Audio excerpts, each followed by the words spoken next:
मध्य प्रदेश की राजधानी भोपाल में मुख्यमंत्री मोहन यादव का बुलडोजर एक्शन फिर दिखाई दिया। तस्वीरें उसी बुलडोजर एक्शन की हैं। दरअसल मध्य प्रदेश में अप्रैल महीने में बेहद चर्चित अपहरण, रेप और धर्मांतरण के मामले के जो मुख्य आरोपी 3 किरदार थे, उनमें से 2 के साहिल और 7 के घर पर यह बुलडोजर चला है। पूरी तरीके से इस घर को नेस्तनाबूद कर दिया है। तस्वीरें साहिल के घर की इस वक्त इंडिया टीवी आपको दिखा रहा है। 5 घंटे की मशक्कत के बाद इस पूरे घर को बुलडोजर ने नेस्तनाबूद कर दिया है। साफ तौर पर मैसेज है मोहन यादव सरकार का कि किसी भी तरीके से अपराध, धर्मांतरण मध्य प्रदेश में नहीं चलेगा। तस्वीरें आपको एक्सक्लूसिवली इंडिया टीवी इस वक्त दिखा रहा है। ये साहिल का घर है जिसको पूरी तरीके से ध्वस्त किया। और मैं आपको दूसरा घर इस रेप, अपहरण और धर्मांतरण कांड के आरोपी जो 7 है उनका घर भी दिखाऊंगा, जिसे सुबह 4 बजे से चली बुलडोजर एक्शन के बाद पूरी तरीके से ध्वस्त कर दिया गया है। तस्वीरें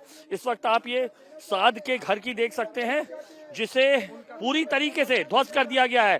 शासन के मुताबिक 7 और साहिल का ये जो घर था, ये शासकीय भूमि पर अतिक्रमण कर बनाया गया था, जिसके चलते ये पूरा का पूरा घर तोड़ दिया गया है। दरअसल अप्रैल में तकरीबन 5 लड़कियों ने अलग अलग शिकायतें की थी रेप, ब्लैकमेलिंग और धर्मांतरण कांड के इन 3 आरोपियों के खिलाफ, फरहान, साहिल और शाहसाद के खिलाफ, कि इन्होंने कॉलेज में पढ़ने वाले ये ड्रॉप आउट्स थे और कॉलेज में पढ़ने वाली जो लड़कियां थी उन्हें न केवल अपने प्रेम जाल में फंसाया, उनका यौन शोषण किया, बल्कि उनके आपत्तिजनक वीडियो बनाने के बाद उनके और उनकी सहेलियों के साथ भी यौन शोषण किया गया। तकरीबन 5 जो है FIR दर्ज की गई थी युवतियों द्वारा 4 अलग अलग थानों में। इसका जो मास्टरमाइंड फरहान था, भागने की कोशिश में उसके साथ शॉर्ट एनकाउंटर भी पुलिस ने किया था, जिसके बाद लंबे समय तक ये मामला सुर्खियों में रहा और प्रशासन ने 7 और साहिल की तमाम वो जमीन चिन्हित की जो शासकीय भूमि पर अतिक्रमण कर बनाई गई थी। और तस्वीरों में बुलडोजर एक्शन का बुलडोजर आपको दिखाई दे रहा है। लगातार 5 घंटे से ये सरकार का जो बुलडोजर है ये यहाँ पर आपको चलता हुआ दिखाई देगा। और मैं आपको परिवार से बात कराने की कोशिश भी करूंगा। साहिल का परिवार जो है वो इस वक्त यहाँ पर मौजूद है। जाहिर है ये शासन का कहना है कि शासकीय भूमि पर अतिक्रमण कर बनाया गया था। और सबसे बड़ी बात जो है, जो तीसरा मुख्य आरोपी फरहान, जिसे मास्टरमाइंड कहा जाता है, जो ड्रॉप आउट था, जो पास आउट था, जो इंजीनियरिंग कॉलेज यहाँ का है निजी, उसका जो स्टूडेंट था, जिसके पूरा नेक्सस जो है मास्टरमाइंड था, उसका पूरा नेक्सस था, उसका घर अभी इसलिए टूटना बाकी है क्योंकि जो है मामला अदालत में है।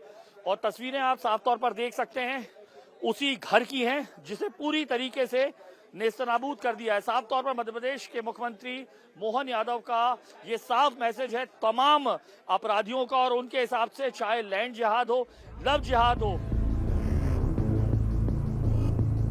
और मोहन यादव सरकार का बुलडोजर चलने अभी बंद हुआ। और बात करने के लिए हमारे साथ SDM रवि श्रीवास्तव जी भी, उनसे बात कर लेते हैं। सर, पूरी कार्रवाई थोड़ा विस्तार से बताइएगा। देखिए, हमें शिकायत प्राप्त हुई थी कि 3 लोगों द्वारा शासकीय चरोखर की भूमि पर अतिक्रमण किया गया है अर्जुन नगर में। ये तहसीलदार द्वारा जांच किया गया, नोटिस दिया गया इनको। विधिवत सुनवाई के बाद ये पाया गया कि इनके द्वारा अतिक्रमण किया गया है। 19 अगस्त को आदेश किया गया था इनको निष्कासन का। इनके द्वारा अतिक्रमण नहीं हटाया गया, तो हमारे द्वारा आज फोर्सफुली हटा दिया गया। सर, 3 आरोपी थे जिनका गिरने थे, फरहान, साद और साहिल। साद और साहिल के घर जो है वो उनके परिजनों के घर जो है अवैध अतिक्रमण था शासकीय भूमि पर, इसलिए ध्वस्त किया गया। फरहान अभी बचा है, उसमें क्या लीगैलिटी बची हुई है? नहीं, देखिए, हमारे अनावेदक रिजवान खान और शमशीद्दीन और इब्रार खान थे, और इनके अतिक्रमण 2 लोगों के हमने हटा दिए। एक का रिजवान खान का, क्योंकि व्यवहार न्यायालय में, माननीय व्यवहार न्यायालय में वाद प्रचलित है, तो इस कारण वो नहीं हटाया गया। बेटा क्या हुआ है आपका? नहीं हो साहिल कौन है आपका? बोलने दे रहा, बोलो कर रहे हैं, दूर नहीं हो। बेटा साहिल कौन था आपका? अम्मी को बेटा था वो, मेरा बेटा था वो। पूरा घर तोड़ दिया, क्या कहना चाहेंगे आप? क्या करूंगी मैं जाके? आप लोग भी तो देख रहे हैं, क्या करना चाहूंगी मैं? बहुत कुछ बोल चुके हैं। फरहान के आप पिता हैं जी, कैसे देख रहे हैं ये जो 2 कार्रवाइयां हुई हैं शाद और ये इन घरों पे? अब मुसलमान को इंसाफ मिलना मुश्किल है। आरोप लगाए थे फरहान पे, आपको लगता है, आप क्या कैसे देखते हैं? अरे उसे मौका दिया ना, अदालत से मालूम पड़ेगा ना। मैं तो कह रही हूँ उन्होंने अपराध करा, लेकिन अदालत फैसला करेगी आप कौन हो तो। आपने उसको गोली मार दे लिया के नहीं। एक बात बताइए, एक आदमी 8 लोगों से अपराधी जो 20 दिन से जेल में हो लड़ सकता क्या? उसकी रिवाल्वर लाग होती है, लोड नहीं होती है। उनने फरहान नया लड़का, आज तक उस पर कोई अपराध नहीं है, उनने रिवाल्वर लोड कर ली और विजय भावने जैसे तो रिवाल्वर छीन ली उनने। बताइए आप, एक काउंटर भी गलत किया था, आपका कहना और क्या गलत किया था? तो जितने मामले उस पर दर्ज कर दिए उसे तो ऐसा बता दिया गया है कि वो धर्म इससे पैसे मांगे थे रंजीत सिंह ने, 2 लाख रुपए ले चुका रंजीत सिंह। आज हमें 10 लाख की बात थी, मेरे पास पैसे नहीं हो पाए, मैंने उसको लटका के रखा। मैंने कहा मेरा लड़का छूट जाएगा, जब नहीं छूटा मैं पैसे नहीं दे पाया।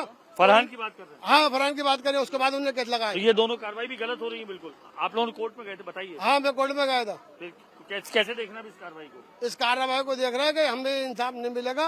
शासन प्रशासन जो है ऊपर अधिकारियों के दबाव में, नेतागिरी के दबाव में। अच्छा। हाँ, अब हमारे लड़कों को भी इंसाफ मिलना मुश्किल है। हम तो वकीलों ने कह दिया भाई अब आपको इंसाफ नहीं मिलेगा, आपके लड़के को भी।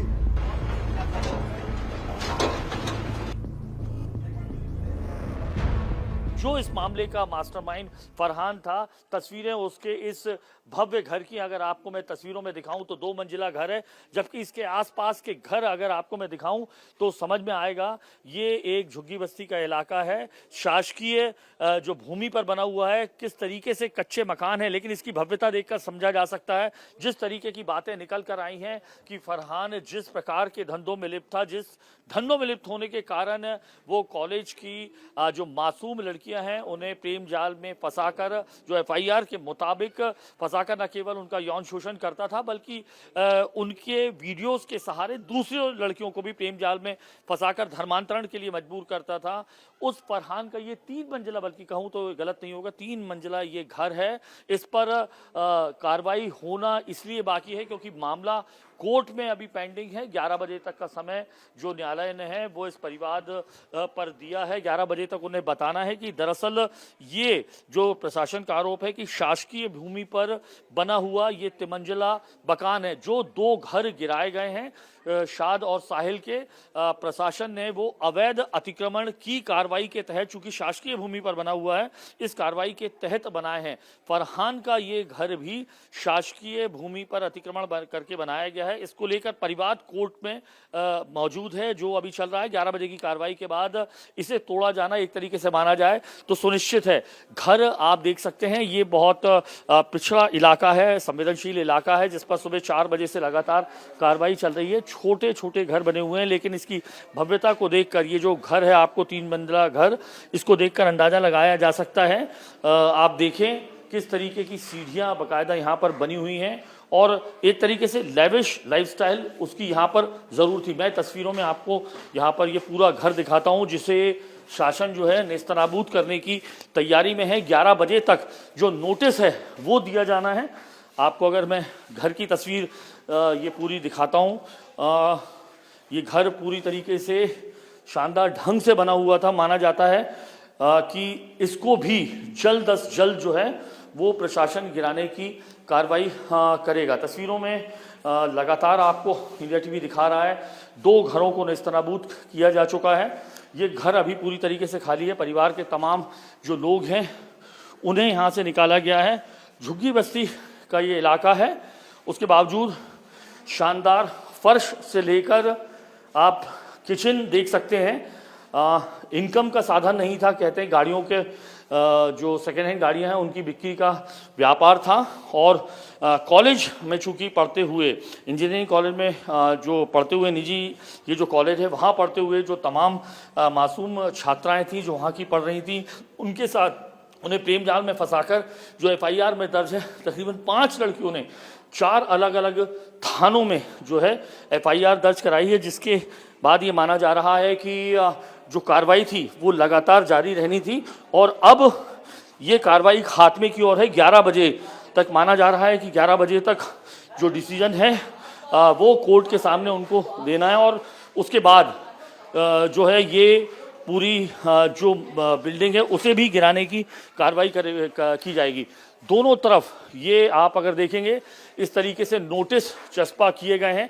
कल शाम को 7 बजे चस्पा किए गए हैं फरहान के जो पिता रिजवान खान के नाम से कि आपको आज 11 बजे न्यायालय के सामने उपस्थित होना है। यानी साफ तौर पर जो कार्रवाई मोहन यादव सरकार की लगातार लैंड जिहाद, लव जिहाद के खिलाफ चल रही है, उस कार्रवाई का जो सबसे बड़ा सिरा और जो सबसे बड़ा मास्टरमाइंड फरहान कहा जाता है, उसके घर जो अभी तक बचा हुआ है, उसके 2 सहयोगी जो उसके इस पूरे जो धर्मांतरण लव जिहाद मामले में जो तमाम जो साथी थे शाद और साहिल, उनके घर पर बुलडोजर चल चुका है। इस पर बकाया यानी माना जा सकता है कि अगले कुछ घंटों में या कुछ वक्फे के बाद बुलडोजर इस घर पर भी चलना तय है। प्रशासन की जिस तरीके से मंशा है और मोहन यादव सरकार की जो नीति दिखाई दे रही है इस वक्त, उसमें साफ तौर पर बुलडोजर यहाँ पर चलता हुआ दिखाई देगा। कैमरा पर्सन प्रदीप त्रिवेदी के साथ अनुराग मिताबी, इंडिया टीवी भोपाल।